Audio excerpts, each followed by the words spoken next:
வணக்கம் மக்களே. Champions trophy 2025 தொடரோட அரையிறுதிக்கு இந்தியா, ஆஸ்திரேலியா, தென்னாப்பிரிக்கா, நியூசிலாந்து ஆகிய அணிகள் தகுதி பெற்றிருந்தாங்க.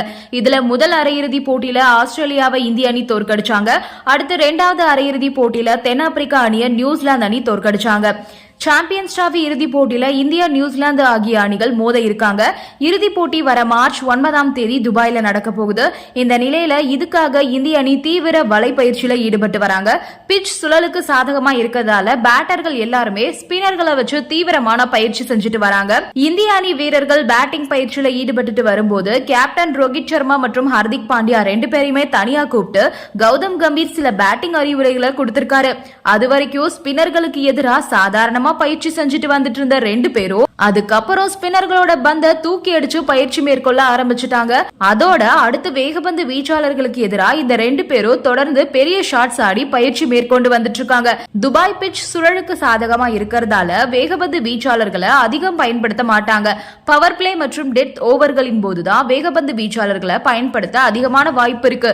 பவர் பிளேயின் போது ரோஹித் சர்மாவால அடிச்சு ஆட முடியும். அதே மாதிரி டெத் ஓவர்களின் போது ஹர்திக் பாண்டியா இருப்பாரு. ரெண்டு பேராலையுமே அடிச்சு ஆட முடியும். இதனாலதான் இந்த ரெண்டு பேரையும் தொடர்ந்து பெரிய ஷாட்ஸ் ஆடி பயிற்சி மேற்கொள்ள கம்பீர் சொல்லியிருக்காரு. விராட் கோலி, ஸ்ரேயாஸ் ஐயர், KL ராகுல் இவங்க ரெண்டு பேரும் தொடர்ந்து ஸ்பின்னர்களுக்கு எதிராக பயிற்சி மேற்கொண்டு வந்துட்டு இருக்காங்க. 2000 ஆண்டுல நடைபெற்ற சாம்பியன்ஸ் டிராபி இறுதிப் போட்டியில இந்திய அணியை வீழ்த்தி நியூசிலாந்து அணி கோப்பையை வென்றிருந்தாங்க. தற்போது அதுக்கு பழி தீர்க்க இந்திய அணிக்கு ஒரு அருமையான வாய்ப்பே கிடைச்சிருக்கு.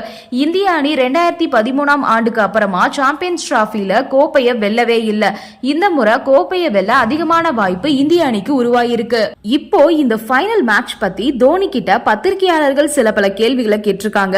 அதுக்கு அவருமே சில பல பதில்களையும் கொடுத்திருக்காரு. அதுல முதல் 25 ஓவர்ல இதை மட்டும் செய்யல அப்படின்னா இந்தியா தோல்வி அடைகிறது உறுதி அப்படின்னு தல தோனி எச்சரிக்கை பண்ணிருக்காரு. அதாவது முதல் 25 ஓவர்ல ஓபனர்களான சுப்மன் கில் மற்றும் ரோஹித் சர்மா ரெண்டு பேர்ல யாராவது ஒருத்தர் விக்கெட் இழக்காம ஆடிட்டாங்க அப்படின்னா கண்டிப்பா வெற்றி நிச்சயம். அதுவும் முக்கியமா ரோஹித் சர்மா கண்டிப்பா 10 ஓவர் நின்னு ஆடணும். அவர் நின்னு ஆடிட்டாலே இந்திய அணியோட ஸ்கோர் எங்கேயோ போயிரும்.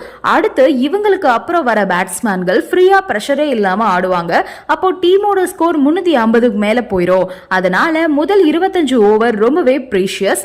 அதுதான் இந்திய அணியோட வெற்றியை தீர்மானிக்கும் அப்படின்னு தல தோனி தெரிவிச்சிருக்காரு. அதோட இந்த இறுதி போட்டியில நம்ம விராட் கோலி மாபெரும் ஒரு சாதனை நோக்கி நகர்ந்துட்டு இருக்காரு. அதாவது எப்பவுமே சாம்பியன்ஸ் டிராபி தொடர்ல அதிக ரன்கள் குவிக்கிற வீரர்களுக்கு கோல்டன் பேட் கொடுக்கிறது வழக்கம். அந்த வகையில இந்த 2025 ஆண்டுக்கான சாம்பியன்ஸ் டிராபி தொடர்ல இதுவரை அதிக ரன்கள் குவிச்ச வீரரா பென் டக்கெட் 227 ரன்களோட முதலிடத்துல இருக்காரு. அவருக்கு அடுத்து ரச்சின் ரவீந்திரா 226 ரன்களோடையும் ஜோ ரூட் 225 ரன்களுடனும் அடுத்தடுத்த இடத்துல இருக்காங்க.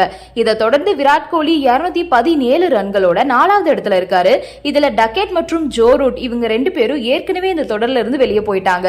இப்போ இந்த தொடர்ல கோல்டன் பேட் விருதினை வெல்ல ரச்சின் ரவீந்திரா மற்றும் கோலி இவங்க ரெண்டு பேருக்கும் தான் அதிகமான வாய்ப்பு இருக்கு. அதுலயும் குறிப்பா ரச்சின் ரவீந்திராவை காட்டிலுமே விராட் கோலி மிக சிறப்பா விளையாடக்கூடியவர் அப்படின்றதுனால அவர் இந்த தொடர்ல கோல்டன் பேட் விருதை வெல்றதுக்கான அதிகமான வாய்ப்பு இருக்கு. தற்போது 10 ரன்கள் பின்தங்கிய நிலையில இருக்கக்கூடிய விராட் கோலி இறுதி போட்டியில ஒரு சதத்தையோ இல்ல ஒரு அரை சதத்தையோ தாண்டிட்டாலே அவர் கோல்டன் பேட்டை வெல்றதுக்கு பிரகாசமான வாய்ப்புகள் இருக்கு. நன்றி, வணக்கம்.